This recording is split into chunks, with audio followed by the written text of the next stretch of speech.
This is Agriculture Today, and I'm Shelby Varner with the K-State Radio Network. Starting the show today is K-State Soil Fertility Specialist Dorivar Ruiz Diaz and K-State micrometeorologist Eduardo Santos as they talk about a project they are working on to minimize nitrogen loss. A.J. Tarpoff, K-State Extension beef veterinarian, continues today's show by reviewing information about coccidiosis in cattle.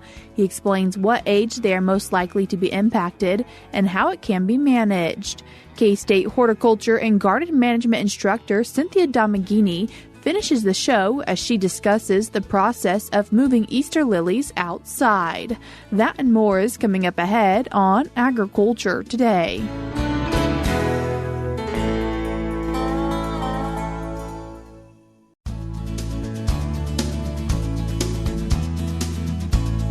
You're tuned in to Agriculture Today, and we start our Thursday show discussing the development of sampling devices to minimize nitrogen losses. And then to talk about it, we're joined by K-State Soil Fertility Specialist Dorivar Ruiz Diaz and K-State micrometeorologist Eduardo Santos. Dorivar, Eduardo, I appreciate you both taking the time to join us today. Thank you. Dorivar, as we're talking about this, why is this something you guys are putting your time and energy and effort into? Yes, this is an excellent question. Of course, from the soil fertility standpoint, one key aspect that we always try to look and study and measure is potential losses of nutrient, and specifically in the case of nitrogen. And one of the ways that we lose nitrogen is through volatilization. And that obviously is in the form of ammonia that's leaving the field, which is something that can happen pretty often when we are using urea, for example, sitting on the surface, and we are losing some of that nitrogen via volatilization. Measuring this is not easy. And of course, one of the aspects also is that can be a loss that is quite significant in some cases. And so we need to study this much better to be able to establish some type of management to minimize those losses, and what can we do to minimize losses, improve nitrogen use efficiency, which ultimately, of course, going to have a significant impact on farmers' return to investment to that fertilizer application. How big have been some of the nitrogen losses you've seen? We've done some preliminary work a couple years ago, and we were able to measure some quite significant losses. In some cases, more than 20% of the nitrogen can be lost over time via volatilization. So it is something that it can be significant. It is something we knew about it. We tend to worry a little bit more about summer crops when we're putting urea, when it's warm and windy outside, but it can also happen when we are top dressing winter wheat. And so that's things that we measure in the past. Now with this new collaboration, we are hoping to study this more in detail, be able to look at how different management strategies, different sources of fertilizer, using things like inhibitors and tillage systems can change these, and again, ultimately try to fine-tune this nitrogen use and again, minimizing losses. So really taking the time to look at a bunch of different timing and application methods? Yes, that will be the aspect that we'll look at it from the agronomic standpoint.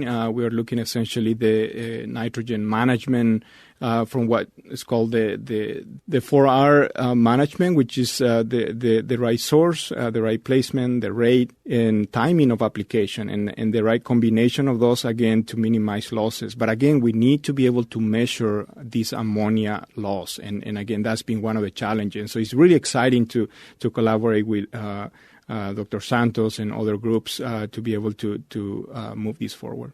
Not only something then important for the soil and for those crops, but also for the farmer's checkbook? Absolutely. Ultimately, that's one of the key aspects, of course, is how we maximize and return to investment to that nitrogen.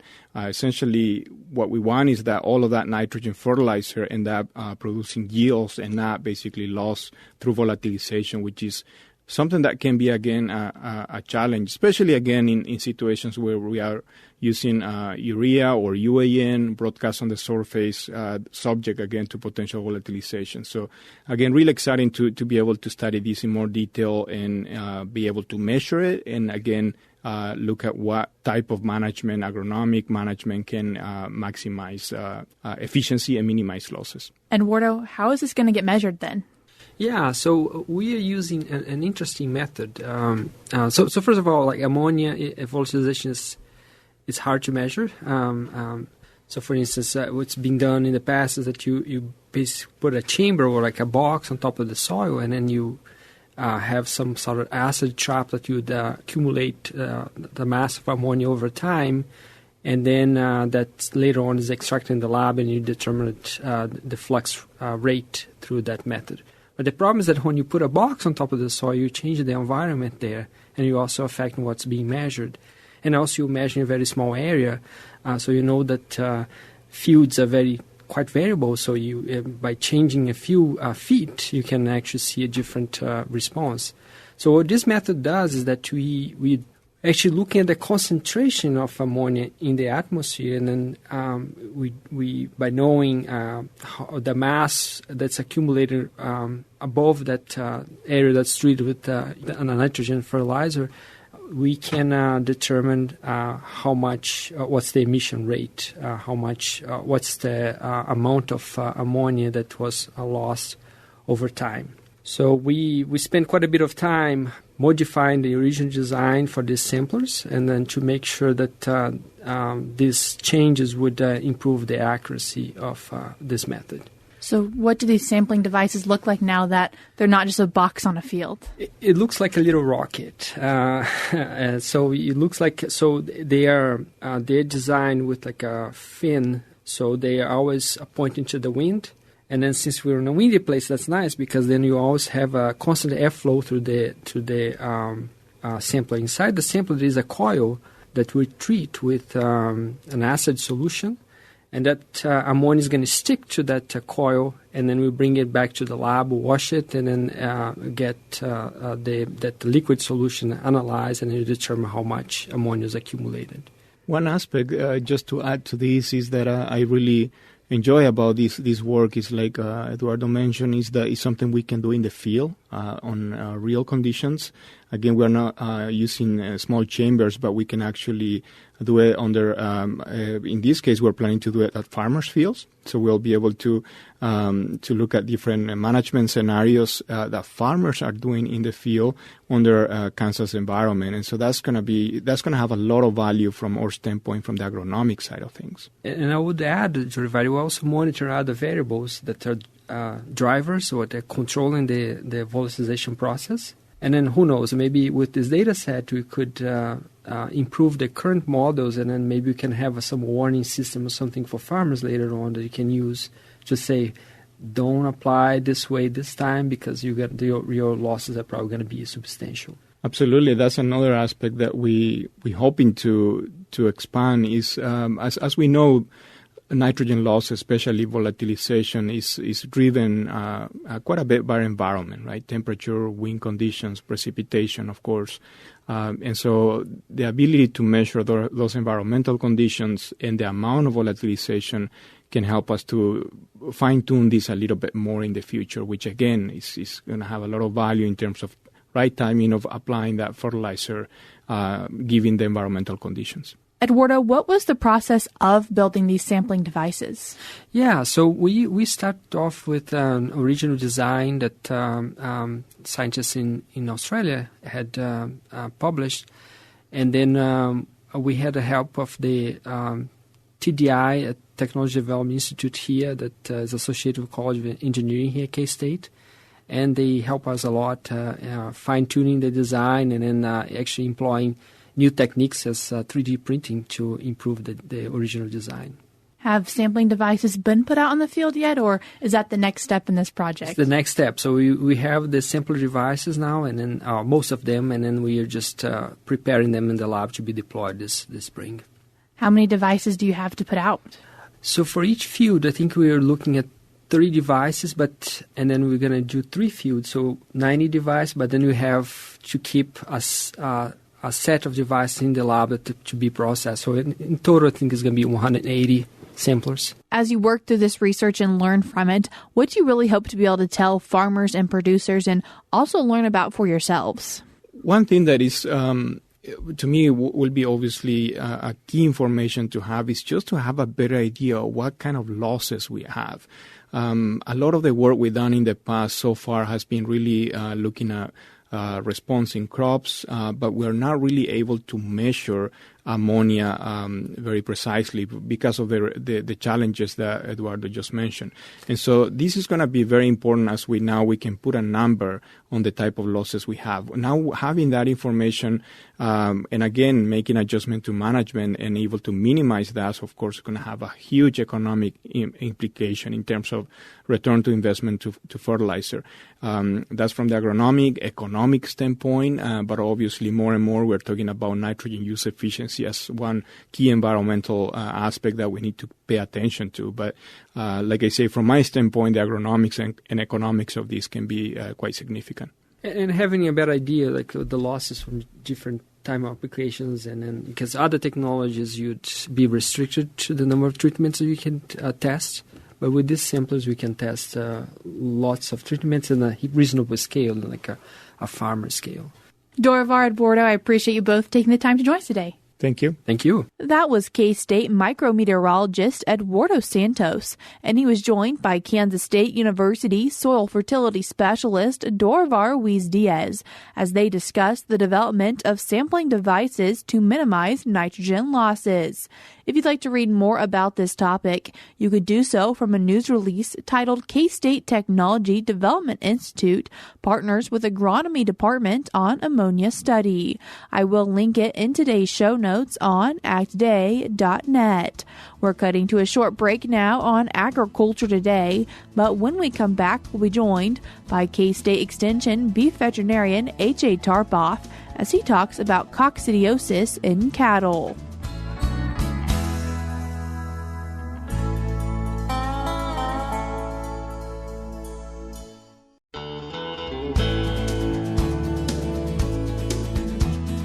You're tuned in to Agriculture Today, and we continue our show talking about coccidiosis in calves. And then to talk about it, we're joined by K-State Extension beef veterinarian A.J. Tarpoff. A.J., thanks for joining us today. Always a pleasure. A.J., what is coccidiosis?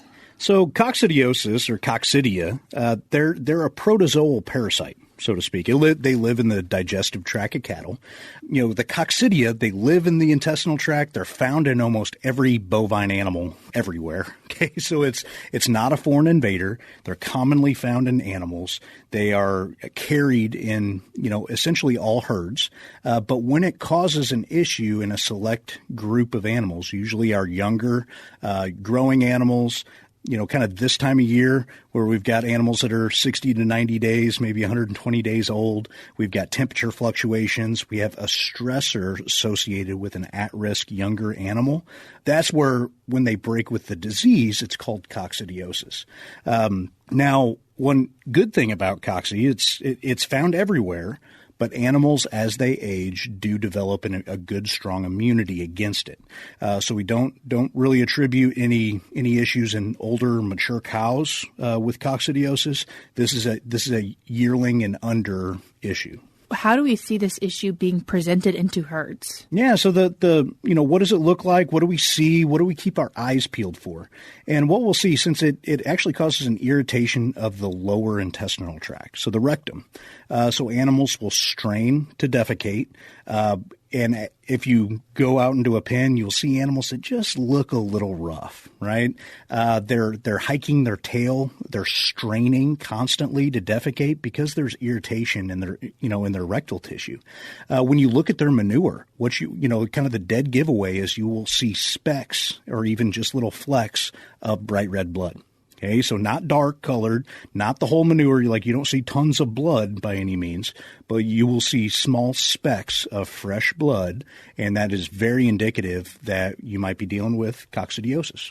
And are there things that producers should do beforehand to hopefully prevent even having to worry about it? Absolutely. So, one, we have good preventative products that we can use as a control mechanism. Now, those control products, they're ionophores. Okay, so our coccidiostats, monensin, lacelicid, those types of products that are commonly used in growing calves, or monensin with cows, that we can those are multi-purpose products. We can use them to increase our feed efficiency, so that's a good thing, obviously, for our cows or our feeders. But it can also act as a coccidiostat. So what it does is it interferes and limits the reproductive cycle of those coccidia organisms, those protozoa. So they're not treatments, but they are kind of a control mechanism that when we feed over a period of time, it keeps that population at bay. Are there other preventative measures that producers could do? So there are some good preventative practices to try to help minimize the impacts of coccidiosis. I guess number one is stress. We try to minimize stress in our good husbandry and cleanliness practices. So these oocysts are passed in the manure. So if we can think about fecal oral, if that gets contaminated into feedstuffs, we can continue that, continue this process. So simple things. Feeding off of the ground. I know it's common to be able to put out cake for the cows and the calves this time of year directly out onto the ground. If you're running into issues later here into the spring and we start seeing some of those issues, or it's historically been a problem, consider feeding in the elevated feeders off of the ground, just so we're not mixing or having any contamination as those animals are consuming some of that supplement or some of that feed stuff on the ground. But really basic care. When we got temperature swings going, if we have a 60-degree temperature swing, that's stressful on us. The animals themselves, they feel some of those temperature swings. So keeping them comfortable, keeping the environment as clean as possible, making sure we don't have mud buildup or things like that in these, late winter feeding sites. But all the way into arrival and transportation for feedlot or stocker or backgrounder operations. That stress of transportation is enough to jumpstart coccidiosis and to kind of overwhelm that immune system. So basic receiving practices, making sure that we're keeping animals comfortable. We get them on feed and water as soon as possible. Good quality handling to minimize some of those stressful events. All of those things are good practices. But unfortunately, things happen. Okay, so if we do run into those issues, yes, we try to feed, our coccidiostat for control or prevention, but we do need to be prepared to treat animals if necessary. Amprolium is another product that's out there that is a pretty good treatment response. It can be put in the water, put in the feed, or directly drenched, which is kind of nice to have that flexibility. But work with your local veterinarian to be able to have products on hand, to be able to have proper control mechanisms put into place where you can truly be on top of these issues, because we don't want to be behind the eight ball, so to speak, on trying to deal with coccidiosis. In rare circumstances, it can be deadly. It's a condition called nervous coccidiosis. So if you do see or having coccidiosis issues and have animals start getting neurologic conditions, call your veterinarian right away. But we would put those animals on a herd-based treatment to try to help control some of those issues. Is this something where usually one calf gets it, or a whole group of calves is going to get it together? Yeah, so, with cocci and that protozoa, we assume everybody has it. So while we might treat individual animals, we do put herd-wide preventative practices in place. So if we're going to use a coccidiostat and feed through like a monensin product, we would feed that to everybody. If we're having, a quote-unquote outbreak, or if we find specks of blood and a couple of them having issues, we would probably treat the entire group of animals to make sure that we're truly combating the issue. Both the shedders and the ones that are actively having issues, will treat everybody at the same time. And you mentioned this also possibly being a bit of concern in fall. And just a quick, even though it's a ways away, it'll be here before we know it. So maybe a few things for producers to think about as that time does slowly get closer. Yeah. So in my mind, when I think about risk categories and coccidiosis, I think about here late spring, getting ready to go to grass. We've been feeding, in a kind of a, dry lot paddock, and that dry lot's kind of turning into a muddy area, especially on, whenever we do get rains. So I think about it now in that kind of couple-month-old calf, but I also think about it at the end of summer grazing, okay, weaning. right? So weaning is a stress. Transportation to the feedlot, so newly arrived animals at feedlots or backgrounders. So in the fall, after we wean or during weaning time, that's a concern. But also any fresh arrival animals at growers, backgrounders, and feedlots. AJ, I appreciate you taking the time to join us today and talk a little bit about coccidiosis today. You're welcome. Always a pleasure to be here. That was K-State Extension Beef Veterinarian AJ Tarpoff. I will link a resource in today's show notes on agtoday.net if you'd like to learn more about coccidiosis. Before we cut to a break, we're now going to be joined by USDA's Gary Crawford and USDA livestock analyst Mike McConnell as they discuss how this nation's hog producers are doing what they can to cope with some challenging market conditions. Pork producers would like to be able to keep production under control to help boost hog prices, or at least keep them from falling any more than they have already. But that effort is being sabotaged in a way by the efficient manner of hog production, namely the big increase in the pigs per litter rate. Agriculture Department livestock analyst Mike McConnell. Yeah, that's we've seen the past couple reports is a big increase in the pigs per litter rate, and that continued through the last quarter. Between December and February. During that quarter, the average pigs saved per litter was well over 11.5, and it was only about 11 pigs even during the same 3-month period a year ago. And here is why this is so important. Taking a look at recent trends in the hog market, Mike McConnell says for farrow to finish operations the last year or so has not been the best. In fact, returns have been negative and pretty largely negative over the past year, going for most of 2023. To try and fix that, producers have been trying to reduce production, or at least stabilize it, by reducing farrowings. USDA's latest Hogs and Pigs report says that during the December through February quarter, producers farrowed almost 2.9 million head, a 3% reduction from the same quarter a year ago. And the USDA report also carries information on what producers intend to farrow. And they tell USDA that for the March through May quarter, they will cut farrowings by 1% from a year earlier. And for the June through August quarter, the cut will be 2%. All of this designed to curb pork output. However, the improvements that they're getting on the pigs per litter rate and the productivity out of their sows is surpassing that, and as a result, we still have a bigger pig crop despite the lower farrowings. The pig crop at last count was still running 2% larger than 1 year ago.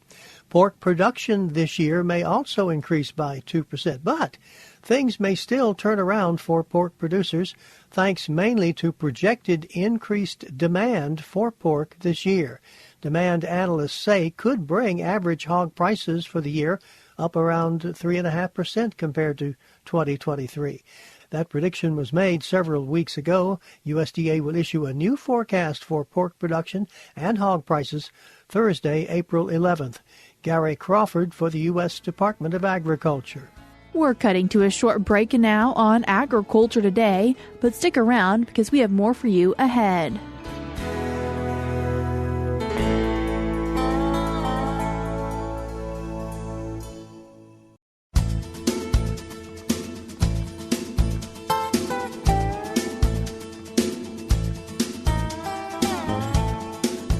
This is Agriculture Today. Along with Shelby Varner, I'm Jeff Wickman. Easter lilies are not reliably hardy in Kansas. However, with some effort, it is possible to give them a chance to survive outdoors. Cynthia Domenghini, a horticulture and garden management instructor in K-State's Department of Horticulture and Natural Resources, explains the process for moving the plant outdoors. Cynthia, Easter lilies are abundant at this time of the year, and for some, they've already bloomed. Some people, like myself, might be waiting for those to bloom. But once they have bloomed, then there's an opportunity a little bit later on to move them outdoors. Exactly. A lot of us think of Easter lilies as being a one-time-of-year plant, but actually it's a perennial bulb. And so once you've enjoyed the blooms indoors and the danger of frost has passed, you are encouraged to plant them outside, and you'll enjoy those blooms year after year in your garden. So what should we look for to make sure that it's really moving towards that time to wind down? So what you'll notice in the house when you've still got your containered lilies in the house, you'll see the blooms start to wilt, And at that point, you can go ahead and cut that flower stalk off, and that'll prevent your plant from wasting energy, basically, to develop seed. You don't need seed for this plant, and so by cutting that back, you'll be able to encourage that energy to go towards root development. And at that point, you'll hang on to your plant in the container indoors until probably about early to mid-May, watching the weather, making sure there's no frost coming. And at that point, you can move it outdoors. Find a sunny location where you can establish it in the ground with some well-drained soil. And once the leaves start to die back, you can go ahead and cut that stem to the ground. Now, at that point, you may see growth again later in the summer, but it may be a full year next spring before you see growth coming up from the ground again. When we head into fall, you'll want to be thinking about putting a thick layer of mulch to protect that bulb over the winter period. And then in the spring, you can uncover that as you see growth developing. And we will see something similar then to what we had as the potted plant? Exactly. Yes, you'll see those blooms again. Now, be aware that Easter lilies grown indoors are forced to bloom at Easter. When they're grown out in your garden, they're not going to be blooming at Easter time, but you will enjoy those blooms during the summer. And this is something that we can do with one plant, or if we have several plants, we just need to make sure that we're following some of those proper spacing rules. Exactly. Yes. Easter lilies actually look much better when they are planted in mass plantings. So about 12 to 18 inches spaced between each bulb is a good rule of thumb. And something that I've been keeping an eye out for is now that Easter has passed, sometimes you can get those plants on sale at the garden centers. So even if they're not blooming, you can still buy those containered lilies and get them planted in the garden, and they're going to do great in your yard. And we will leave them, like you say, until probably about mid-May. And then do we need to do any soil amendment, or can we just kind of go right out into the normal garden landscape? Right. You want the soil to be well drained. And so if you're putting it into the garden bed where you've been planting all along, it may be just fine. It never hurts to incorporate some compost into the planting. So that's a great idea. Making sure that it does drain well is the most important thing. The spring flowering bulbs, which we're enjoying right now with all those tulips flowering, those you'll want to leave alone. They don't need to be fertilized at this point. You can be deadheading, cutting those blooms back as they wilt, but leave the leaves intact because that's going to continue generating energy for those roots to develop, those bulbs to store that energy to survive the rest of the year. So right now you can kind of just enjoy those flowers, and it doesn't require a lot of attention from you. That's Cynthia Domenghini, a horticulture and garden management instructor in K-State's Department of Horticulture and Natural Resources, with tips for making Easter lilies part of your outdoor landscape. And that'll do it for this edition of Agriculture Today. For Shelby Varner, I'm Jeff Wickman. This is the K-State Radio Network.